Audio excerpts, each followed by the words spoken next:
গ্রামের রাস্তা বেহাল, চলাচলের অযোগ্য, সেই জন্য বনগ্রাম পঞ্চায়েতের দক্ষিণ গ্রামের বেশ কিছু মহিলা পঞ্চায়েত কার্যালয়ে যায়। সেখানে প্রধান না থাকার কারণে প্রধানের বাড়িতে যান ওই মহিলারা। বেরান গ্রামের মহিলাদের অভিযোগ, আমরা যখন প্রধানের বাড়িতে যাই কথা বলার জন্য ও আবেদনপত্রে সই করানোর জন্য, সে সময় প্রধানের স্বামী ও ছেলে আমাদের সাথে দুর্ব্যবহার করেন। এরপরে কথা কাটাকাটি শুরু হয়। তখন প্রধানের স্বামী ও ছেলে লাঠি উঁচিয়ে আমাদের দিকে তেড়ে আসে, আমাদেরকে ধাক্কা দেওয়া হয়। ঘটনার খবর পেয়ে ঘটনাস্থলে যান বনগ্রাম পঞ্চায়েতের উপপ্রধান তুষারকান্তি মণ্ডল। সে সময় উপপ্রধানকে ঘিরে বিক্ষোভ দেখানোর পাশাপাশি ধাক্কাধাক্কি করা হয় উপপ্রধানকে।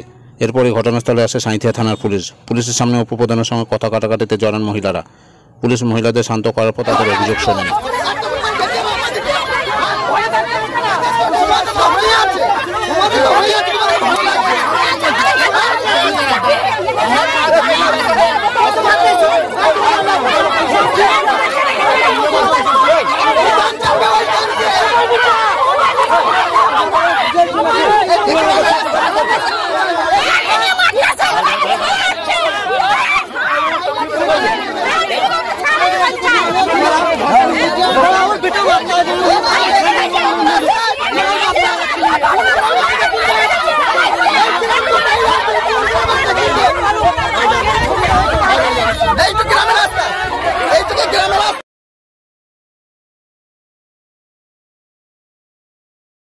আমাদের গ্রামের রাস্তা নাই, সেই জন্য আমরা এসেছিলাম। আমরা প্রথমে পঞ্চায়েত গিয়েছিলাম। পঞ্চায়েতে যাওয়ার পর পঞ্চায়েতে যে যারা বসেছিল, যারা কমিটি, তারা বললো প্রধানের বাড়ি যাও, দিয়ে সই একটা সইয়ের জন্য আমরা বাড়ি এসেছিলাম। তো আমাদের পাঠিয়ে দিয়েছিল বাড়িতে। তো বাড়ি ওই যে যেখানে বসে থাকে, যেখানে বসে থাকে, যারা বসে থাকে কমিটি, মানে ওই যারা বসে থাকে, হ্যাঁ কমিটিতে যারা বসে থাকে চেয়ারে, আমরা তো গ্রামে নেই, আমরা তো জানি না। আসলো কি আপনাদের? হ্যাঁ, ও প্রধানের বর, আমরা তো নাম জানি না। প্রধানের বর, প্রধানের ছেলে, প্রধানের বৌমা, হ্যাঁ মুখ খারাপ করে গাল দিচ্ছে আমাদের। মানে কি প্রধান আপনাদের সঙ্গে দেখা করেছিল? প্রধান দেখা করেছিল না। প্রধানের শরীর খারাপ। প্রধানের কি শরীর খারাপ? মানে জ্বর হয়েছে বলে কি উঠে আসতে পারবে না বাড়ি থেকে? না, প্রধান করা হয়েছে কিসের জন্য? পাঁচজনের এটা সই করে দিয়েছে না, এটা সই করে না। চাইছেন এখন আপনারা? আমরা চাইছি আমাদের গ্রামের রাস্তা হোক, আর আমরা ন্যায় বিচার চাইছি। আপনাদের কি কোনো রকম মারধর করা হয়েছিল? মারবো বলাও যায়, মারাও তাই, মারবো বলাও যায়। আমাদের টোটো নিয়ে এসেছি, শোনো, আমরা টোটো নিয়ে এসেছি, টোটোওয়ালাকেও মারতে গেছে, টোটোওয়ালাকেও মেরেছে, গায়ে হাত দিয়েছে। সেই জন্য আমাদের বিচার চাই, ওদের জন্য ক্ষমা চাইতে হবে।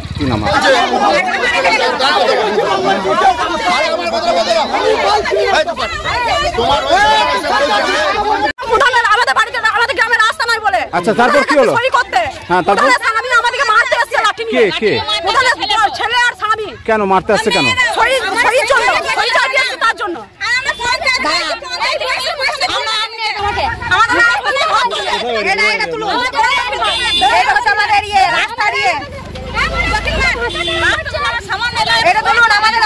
রাস্তার জন্য আমাদের এটা তো বড় দূর, এটা লেগে থাকে না, এটা লেগে থাকে না, বড় তো দূরে থাক, তো দূরে থাক।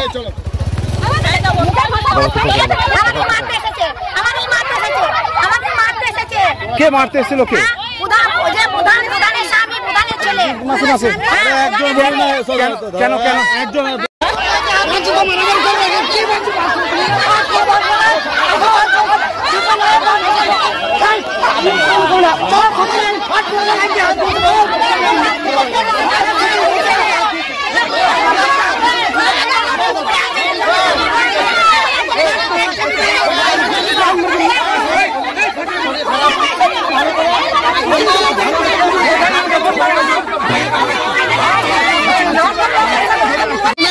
পাঁচ বছর প্রধান হয়েছ, তাহলে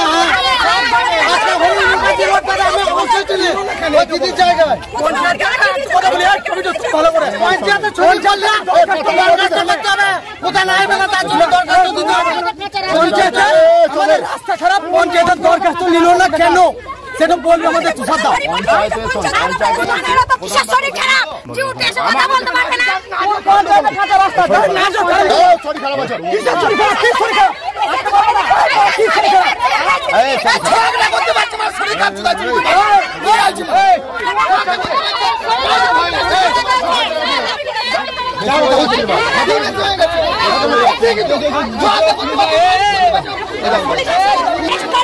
বলো ভালো করে বলো।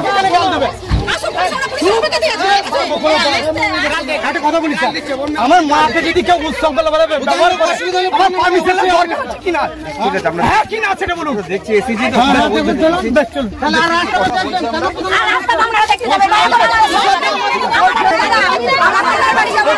ভাই কি হয়েছিল? রাস্তার জন্য আজকে 3 বছর থেকে বলে আসছি, কোনো স্টেপ লাইন না। বনগ্রাম পঞ্চায়েতের তুষার মন্ডল। হ্যাঁ, কোন গ্রামের রাস্তা? দক্ষিণ মাঠ ব্রান, দক্ষিণ মাঠ বনগ্রাম অঞ্চল। আচ্ছা, কি রকম কি অবস্থা? রাস্তা ঢোকা যায় না, মানুষ চলতে পারে না। বলছি আজকে আমাদের মা বোন থেকে মারতে আসছে প্রধানে। কেন মারলো? কেন মারতে আসছে? কিসের জন্য এসেছিলেন আজকে? কোথায় এসেছিলেন আপনারা? রাস্তার মানে দরখাস্ত আমরা জমা দিতে এসেছি রাস্তার জন্য। কোথায় কোথায় গেছিলেন? ব্রান দক্ষিণ মাঠ পঞ্চায়েত গেছিলাম, পঞ্চায়েতের প্রধান যায় নাই, প্রধানের বাড়ি এসেছি। প্রধানের বাড়ি থেকে আমাদের মা বোনকে মারতে এসছে।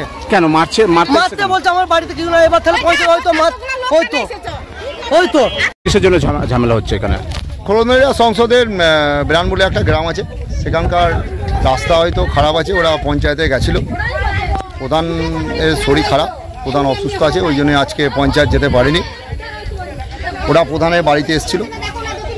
এবার নিজেদের মধ্যে হয়তো জানি না কি হয়েছে, সেটা আমি ঠিক বলতে পারবো না। যে রাস্তাটার জন্য বলছে, এখানে খোলনদিয়া সংসদের 9টা গ্রাম। গত বছর পথশ্রী প্রকল্পে এখানে 70 লাখ টাকার কাজ হয়েছে। গারুলিয়া মানে গাঙ্গুড়িয়া মোড় থেকে গোটা গাঙ্গুড়িয়া গ্রামটা ঢালাই হয়েছে। শিমুলিয়া হাট থেকে দক্ষিণ মাঠ পর্যন্ত ঢালাই হয়েছে। এবার আমরা পঞ্চায়েতের 15 ফিনান্সের টাকা সীমিত। এবারে 2 লক্ষ টাকা টেন্ডার করা হয়েছে 9টা গ্রামের মধ্যে। গাদারপাড় বলে একটা রাস্তা আছে, সেখানে দেওয়া হয়েছে।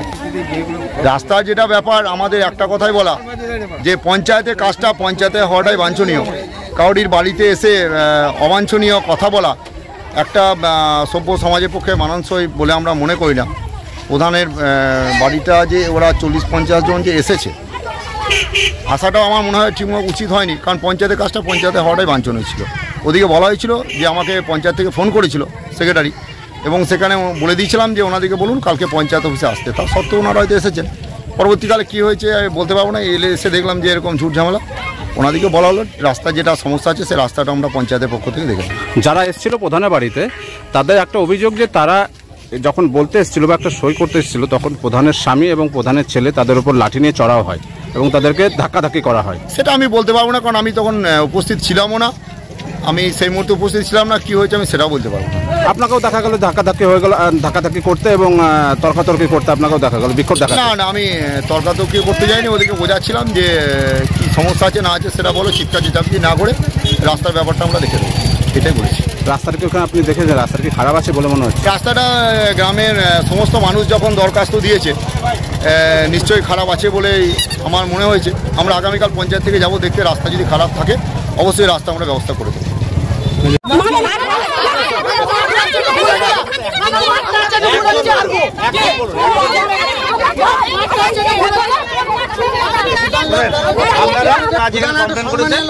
আপনারা একটা কমপ্লেন করুন, ঠিক আছে? কমপ্লেন করুন যে অমুক লোক আমাদেরকে মারার জন্য এসেছে, লাঠি উস্কেছে এবং উল্টো পাল্টা ভাষায় সেটা আমরা আমাদের ওসি সাহেব থেকে কমপ্লেন করুন। ওসি সাহেব স্যার সেটা দেখে দেবেন।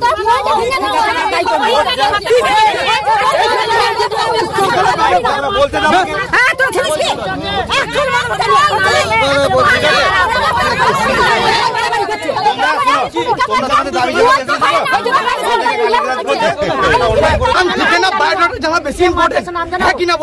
আপনি আমাকে মাছ চাচ্ছেন, আপনাকে চিনবো। কথাটা শোন, আমি শুনছি এখানে, তোর কথা শুন। আমার তো কান একটা ভাই, আমি শুনছি তোমার। ঠিক আছে, তোমার ঠিক আছে, জানাও ওসি সাহেব চাই, তুমি আমার সঙ্গে কি দেবো জানাও। ঠিক আছে, ঠিক আছে দিদি।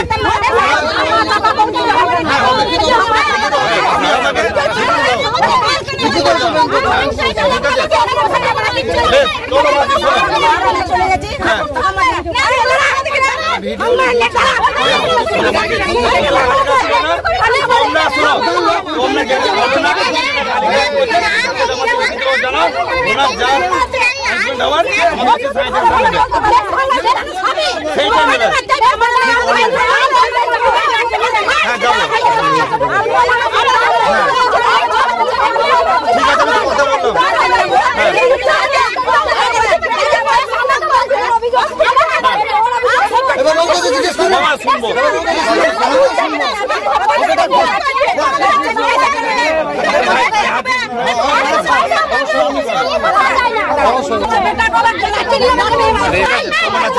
সেটাই আমরা বিচার করবো।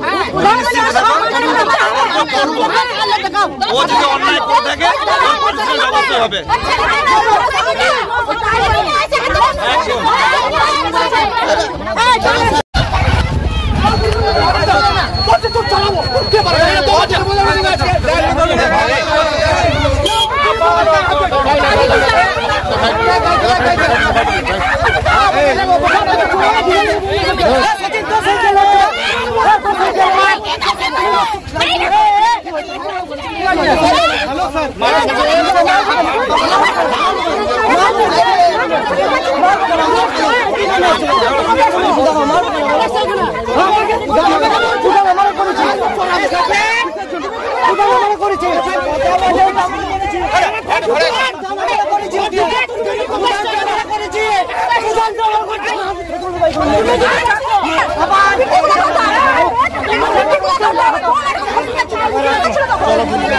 চলো